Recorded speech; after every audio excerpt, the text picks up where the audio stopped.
Plastic മാലിന്യം എങ്ങനെ നിർമ്മാർജ്ജനം ചെയ്യുമെന്ന് ഇപ്പോഴും വലിയ ധാരണയില്ലാത്തവരാണോ നിങ്ങൾ?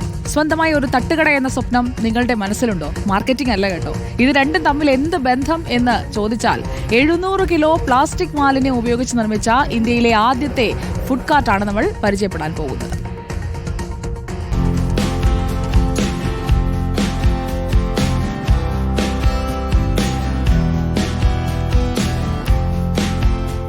അരൂരിലെ ഒരു ചായക്കട തേടി ഇറങ്ങിയതാണ്. കാണുമ്പോൾ ഒരു കുഞ്ഞൻ ചായക്കട, എന്താണ് അത്ര പ്രത്യേകത എന്നൊക്കെ തോന്നുമെങ്കിലും അങ്ങനെ ചിന്തിക്കാൻ വരട്ടെ. ഈ കാണുന്ന ചായക്കട പൂർണ്ണമായും നിർമ്മിച്ചിരിക്കുന്നത് പ്ലാസ്റ്റിക് മാലിന്യത്തിൽ നിന്നാണ്.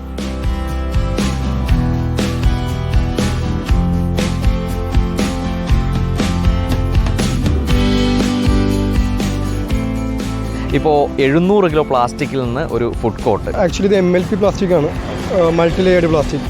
നമ്മുടെ ചോക്ലേറ്റ് കവേഴ്സ് പോലെയുള്ള കവേഴ്സാണിത്. ഇത് നമ്മൾ തീയിട്ട് കത്തിച്ചാൽ പോലും ഇത് കത്തത്തില്ല.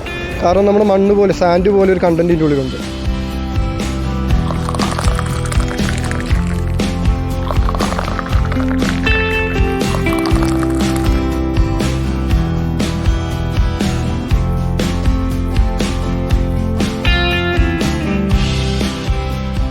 ടോണിയും സുഹൃത്ത് ജുവലും ചേർന്നാണ് ഇങ്ങനെ ഒരു ഐഡിയ കൊണ്ടുവന്നിരിക്കുന്നത്.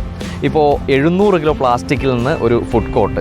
എങ്ങനെയാണ് ഇതിൻ്റെ ഒരു ഐഡിയ ഒന്ന് എക്സ്പ്ലെയിൻ ചെയ്യാമോ? MLPനെ റീസൈക്ലിങ്ങിനെ കുറിച്ച് എല്ലാവർക്കും ഒരു ബോധവൽക്കരണം കൊടുക്കാൻ വേണ്ടിയാണ് ഈ ഒരു കൺസെപ്റ്റ് ഞങ്ങൾ യാഥാർത്ഥ്യമാക്കിയത്. ഹരിതകർമ്മസേനയ്ക്ക് നമ്മൾ പ്ലാസ്റ്റിക്കുകൾ കൊടുക്കുമ്പോഴും ഇത് നല്ല രീതിയിൽ തന്നെ പുനരുപയോഗം ചെയ്യുന്നുണ്ടോ എന്നുള്ളത് എല്ലാവരുടെയും ഒരു കൺസേൺ ആയിരുന്നു. അത് പൂർണ്ണമായിട്ട് വേസ്റ്റ് ഒരിടത്തും വീഴാതെ നല്ല രീതിയിൽ പുനരുപയോഗം നടത്തണമെന്നുള്ളൊരു ബോധവൽക്കരണം കൊടുക്കാൻ വേണ്ടിയാണ് ഞങ്ങൾ ഈ ഒരു കഫേ ബിൽഡപ്പ് ചെയ്തെടുത്തത്. ഇപ്പോൾ സ്വാഭാവികമായിട്ടും ചായക്കടയാണ്, ഫുഡ് കോർട്ടാണ്, ഫയർ യൂസ് ചെയ്യുന്നുണ്ട്. അപ്പോൾ ഈ പ്ലാസ്റ്റിക് വേസ്റ്റിൽ ഫയർ പിടിക്കാനുള്ള സാധ്യത കൂടുതലല്ലേ? ഇത് കത്തി വരുമ്പോൾ തന്നെ ഇത് കെട്ടുപോകാൻ അതിൻ്റെ ഉള്ളിൽ തന്നെ ഒരു ഫയർ എക്സ്റ്റിംഗ്വിഷറായിട്ടുണ്ട്.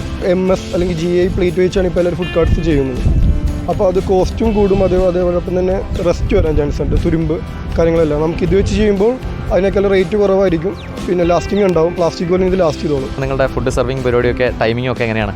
ഞങ്ങൾ 7 to 7 ആണ്. അരൂരിൻ്റെ എൻഡാണിത്, ആലപ്പുഴയുടെ എൻഡാണ്. അപ്പോൾ മാക്സിമം ഇവിടെ ഒരു ഈ ചായക്കട വന്നുകൊണ്ട് കൂടുതൽ ഒരു ബോധവൽക്കരണം കൊടുക്കാൻ പറ്റുന്ന ഒരു ചാൻസിലാണ് ഞങ്ങൾ ഇവിടെ വന്നത്. ഹരിതകർമ്മസേനയൊക്കെ പ്രവർത്തിക്കുമ്പോഴും ഈ പ്ലാസ്റ്റിക് വേസ്റ്റ് എന്ത് ചെയ്യണമെന്ന് ഇപ്പോഴും നമുക്കൊരു ധാരണയില്ലാത്ത അവസ്ഥ നാട്ടിലുണ്ട്. അവർക്കൊരു ഗംഭീര ഐഡിയ കൊടുക്കൽ കൂടിയാണല്ലോ ഇത്. പ്ലാസ്റ്റിക് നല്ല രീതിയിൽ തന്നെ നമ്മൾ ഹരിതകർമ്മസേന ഏൽപ്പിച്ച് പുനരുപയോഗം സാധ്യമാക്കി കഴിഞ്ഞാൽ പല പ്രൊഡക്റ്റും നമുക്ക് ഉണ്ടാക്കാനുള്ള ഒരു ബോധവൽക്കരണം നമ്മൾ ഇതിലൂടെ ഉദ്ദേശിക്കുന്നത്. മഴയത്തും മറ്റ് ക്ലൈമറ്റുകളിലൊക്കെ എങ്ങനെയാണ്, നനവ് പിടിക്കുമോ ഈ പ്രൊഡക്റ്റിൽ?